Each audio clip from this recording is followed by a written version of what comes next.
NEET தேர்வு தோல்வியடைந்த காரணமாக நீட் தேர்வில் அவள் தேர்ச்சி பெறாத காரணத்தினால 24 உயிர்கள் இன்றைக்கு இழந்திருக்கின்றோம்.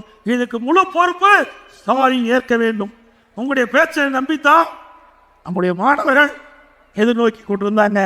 ஆகா, திரு ஸ்டாலின் முதலமைச்சர் ஆகிட்டார், தேர்தல் நேரத்தில் வாக்குறுதி கொடுத்துட்டார், ஆட்சிக்கு வந்தவுடன் நீட் தேர்வு ரத்து, முதல் கையில் தென்று அப்படின்னு எதிர்பார்த்த மாணவர்களுக்கு ஏமாற்றம் தான் மிச்சம்.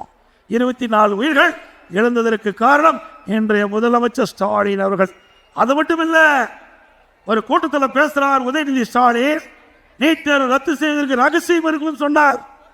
இப்போ துணை முதலமைச்சர் ஆயிட்டார், இன்னும் ரகசியம் வெளியிடவே இல்லை.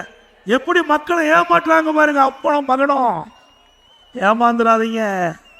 அது மட்டும் இல்லை, அண்மையில் நடந்த சட்டமன்ற நிகழ்ச்சியில் ஸ்டாலின் எழுந்து பேசுகிறார்.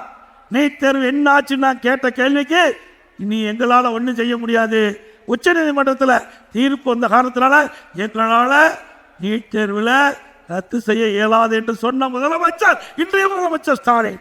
அப்படின்னா எதுக்கு பொய் பேசுறீங்க? எதுக்கு பொய்யான வாக்குறுதி நாட்டு மக்களுக்கு கொடுத்தீங்க?